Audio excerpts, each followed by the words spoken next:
Sean Diddy Combs has teamed up with Capital Preparatory Schools to open a charter school in Harlem, New York. Capital Prep Harlem will be a free public school accepting 6th and 7th graders this fall. The school joins Capital Prep Magnet School in Hartford, Connecticut, and Capital Prep Harbor School in Bridgeport, Connecticut, as the third school in the Capital Preparatory School family. Joining us via FaceTime is the founder of Capital Preparatory Schools, known for sending 100% of his graduates to 4-year colleges every year. That is Dr. Steve Perry. Steve, how you doing? I'm fantastic, Brother Roland. How are you? Great. So this is a big deal that that Diddy is partnering with you when it comes to this charter school.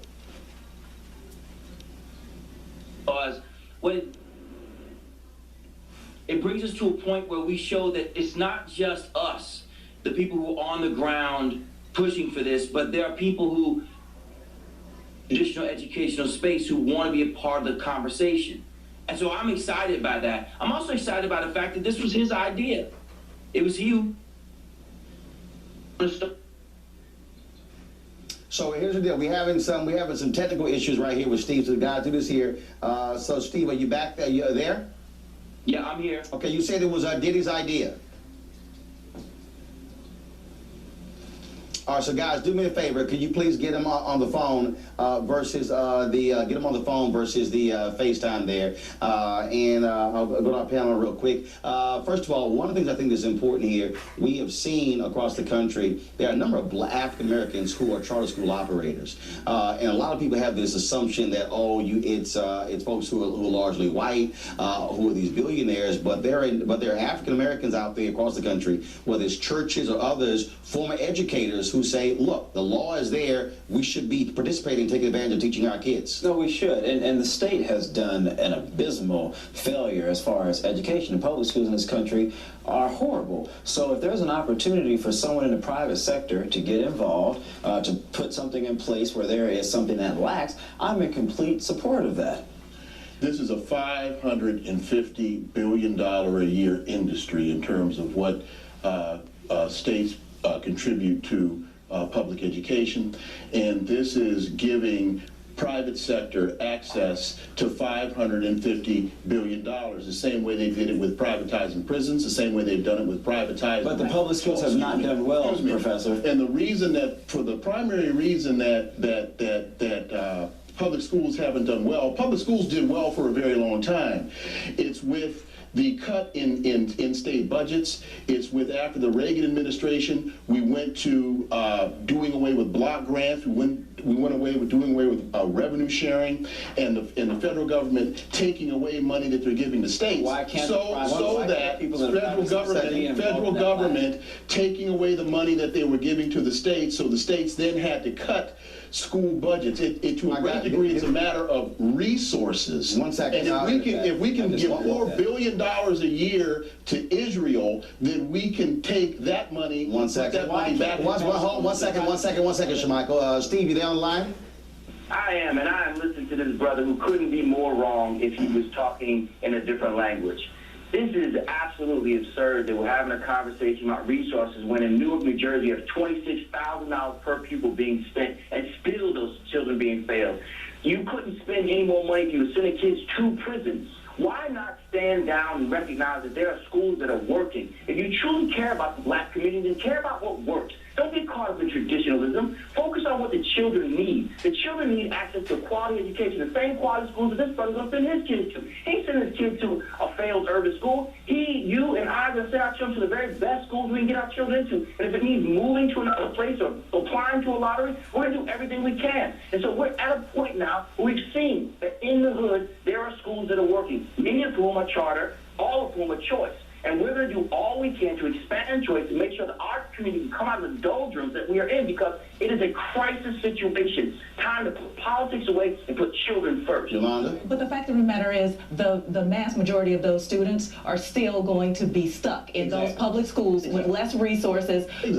And I will tell you, I disagree. I don't think we need more money. What we need is for those schools to be triage centers. We need for those schools to have social service, mental health issues. No. Yes, Actually, Steve, that's why not ask the people who actually run successful schools how we do it? Instead of one second. why not ask us? Why not ask us to And then what we'll do is we'll tell you that in order to run a successful school, you have to start with effective instruction. You have to start with effective leadership. The issue is not about how much you get per pupil. Here in Bridgeport, we get $11,000 per pupil. The traditional schools get $15,000 per pupil. They get a $50 million building. We get nothing for that. And still we outperform them. So ask us how we're doing it, and then we can create more successful opportunities for more children. Hold tight 1 second. I'm going to go to a break. So I was going to play the SWV package, but I want to continue this conversation because typically what happens with television is like, well, we'll go. Welcome back to News 1 Now TV 1. We're joined by Dr. Steve Perry. He is opening up a charter school in Harlem with Sean Diddy Combs. We also have on our panel Dr. Wilmer Leon, Yolanda Lung, and Shermichael Singleton as well. Steve, you made the point. We had a conversation, and you talked about before you guys even opened your doors, before people even knew you guys even had a building there in Connecticut, you hit this massive waiting list. Before, not one parent had even seen the school that we were opening in Bridgeport, and 912 children were on our waiting list for 250 seats. The community has spoken as loudly as it can. Brother Roland did a survey, did some research, a poll, and over 82% of African Americans are in support of school choice. We have to recognize that we are the only community that has its members saying that the way that we're destroying the community is to provide children with access to a quality education. There's a certain absurdity here. I was in Harlem last week. I was at a public housing meeting at a tenants association where parents and grandparents were talking about people urinating and defecating in their hallways. We have reached a crisis state. We need to do all that we can to ensure that our children go to the best schools regardless of type, whether it be charter, magnet, traditional neighborhood, private, or parochial. Whatever it takes, we need to act like parents to the entire community as opposed to politicians. I agree, Roland, 100% with Dr. Perry. The fact of the matter is public schools have failed our communities. And as a Republican, this is something I'm very proud of. You look at Georgia, for example, where Governor Deal there has been a staunch supporter of charter schools, a staunch supporter of school choice. The fact of the matter is when you look at many of the, let me finish, allow me to finish. When you look at many of these communities across the country, the education models are failing our kids. If what Dr. Perry and Mr. Combs from the private sector can come together and fill the void, I am absolutely in support of that. If parents should have the ability to have choice, and if that choice means going to a charter school over a public school, that's something that we should be in support of. What happens to the 800 kids they can't take? And what happens to the kids? Okay, go ahead. Hold on, Steve, hold on 1 second. Because Steve, go ahead. Yolanda, go ahead. Steve, hold on. Yolanda, go ahead. Steve's gonna answer. And it's more than 800. Go ahead. So what do you do about that 800 students? Okay. To me, can you imagine if all of the money that is being diverted from the school system, if all of that money was put back into the kids that needed the most, like the Thread program out of Baltimore, where you assign 5 volunteers to work with those students for 15 years, and the students, in other words, you're giving them surrogate parents. You're giving them surrogate parents. One second. Steve. Those are the kids I'm worried about. Hold on, Steve. Answer. If you were worried about that, then you should be worried about the fact that they're in schools in which 95% of them can't read, write, or compute. The issue is not that that the money isn't there. It's that the schools I'm not talking about the money. But you said One second. Steve, go ahead. You just asked the question. And so if you were concerned about the 800 kids who are on the waiting list, here's what you do. You provide them with vouchers. Vouchers will provide more individuals the opportunity to create school options. And then you talk about removing resources.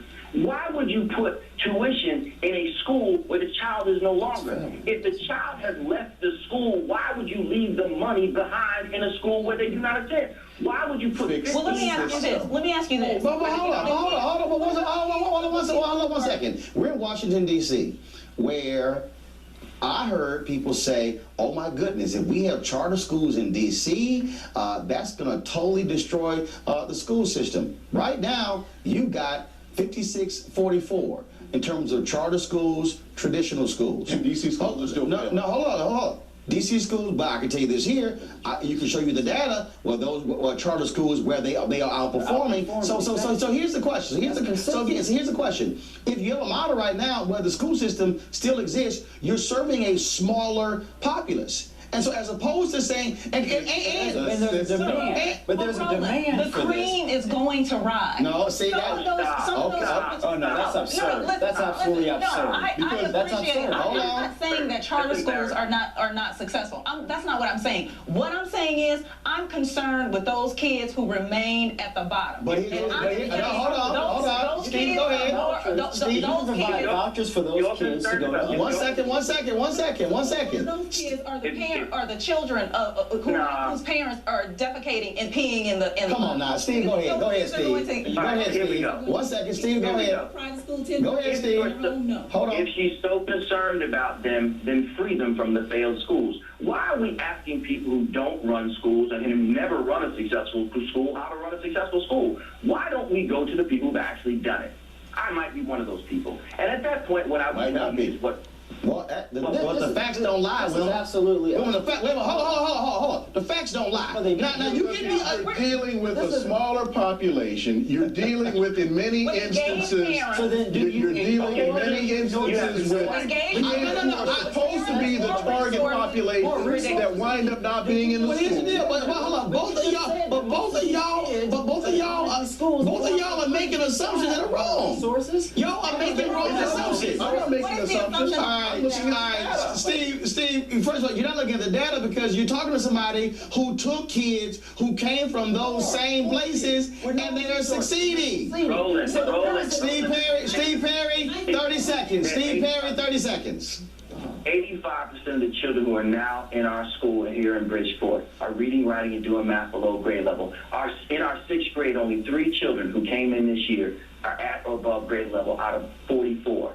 We have children in the 6th grade who are reading at the kindergarten level. Don't you dare question our capacity because you don't believe in our methods.